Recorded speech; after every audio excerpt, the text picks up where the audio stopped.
Okay, it is 1 o'clock on the West Coast. It is time for HugNation. If you're in the chat room, why don't you type in where you are physically? In HugNation, it hardly matters where you are physically. It matters where your heart and your spirit is, not where your feet are. But it is often a kick to get a sense of where all over the globe people are tuning in from, where those little love bursts are shooting out. I am broadcasting today from my parents' house.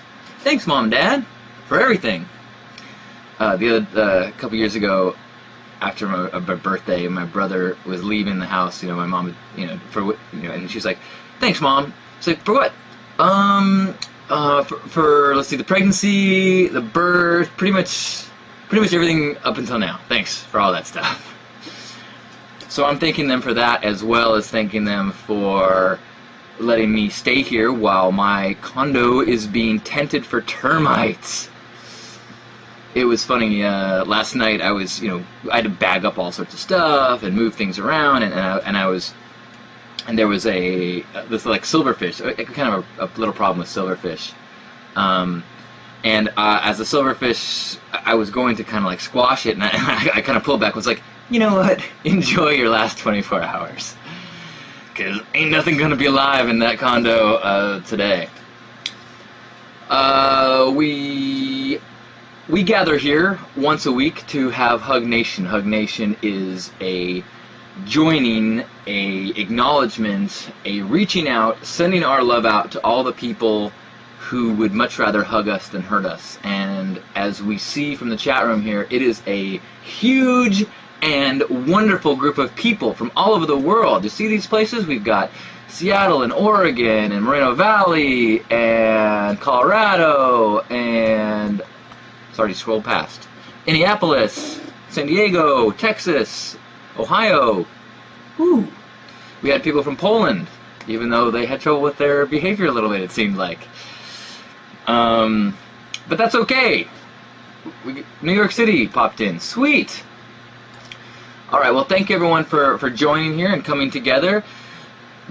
What we do here, the hug itself is just a few seconds, just a moment in time once a week to feel that connection. But before we do that, we often tell a little bit of story, explain HugNation, so that we all kind of feel like we're on the same page. We're all vibrating, hearing the same sounds, using these technological tools to feel the connection between one another.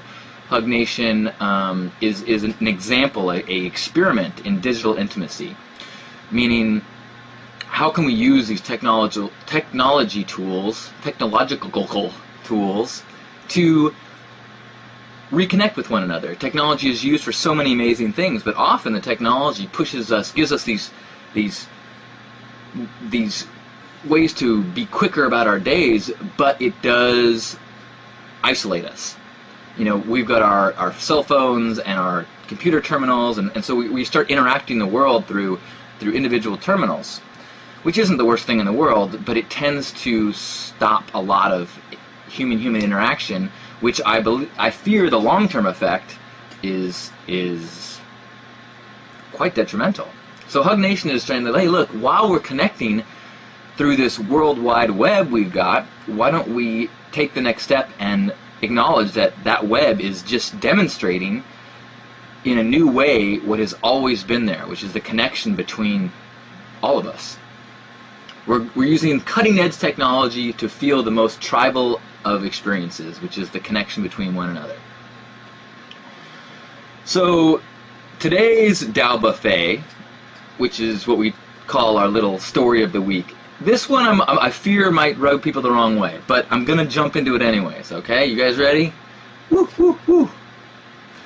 Alright, so I wanted to just touch on The Secret. I get about a few emails a day. Have you seen The Secret? Have you seen The Secret? Have you seen The Secret?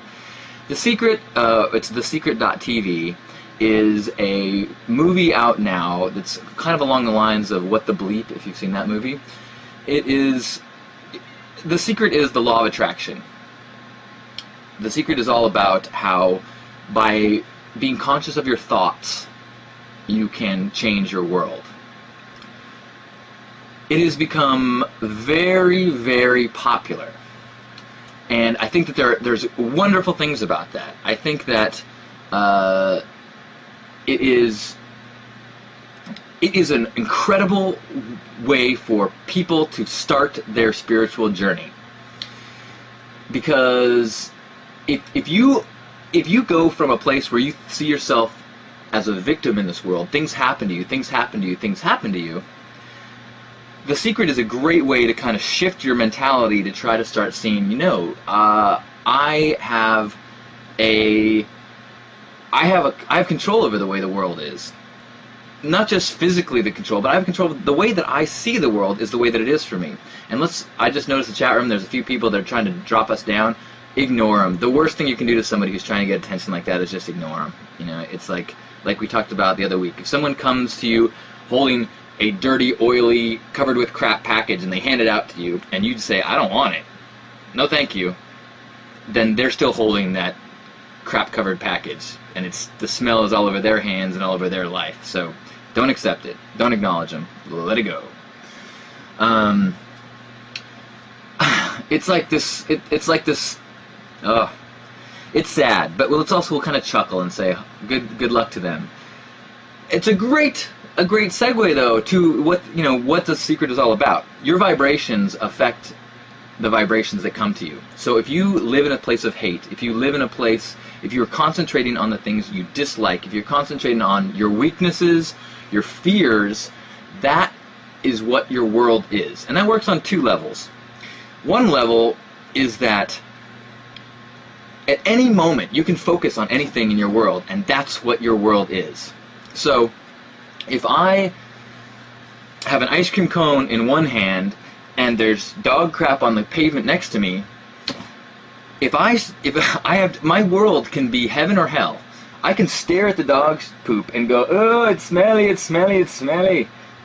That can be my world. That can be my reality. Or I can be like, this is good ice cream. I like this very much. And that can be my world. It's the same world. It's just where I'm focusing it. So if you're going to focus your world on hate, people that hate you, things that are causing you pain, things that you do poorly, that's exactly your world. I think it was Vonnegut that said, be careful how you imagine the world that is that way. Or something like that. I'm sure a zillion people have said it. And basically that's everybody in The Secret says that. Now The Secret takes it kind of focuses on an area that I understand why they do it, but now's where I get a little critical. The Secret is very greed-based. The Secret tries to pull you in to get excited about this by telling you about all the stuff you can get. Oh, like, I can get a car, I can get a shiny house, I can get all this neat stuff. And it kind of it's great because that's kind of the intermediate step between living as a victim and living actively and choosing your reality and living by law of attraction. And so you got to use shiny things and new houses and new cars to kind of pull people in. But it misses a huge part of the spiritual journey and the spiritual path from my perspective. And that is that getting stuff, manifesting a new car does not make you a spiritual person. Manifesting stuff just makes you you're using the law of attraction. In the same way that you could use gravity to power a, maybe that's, I don't know. Or you could use wind, you know, I mean, these are just like, these are things that happen. They're not, it doesn't make it a spiritual thing.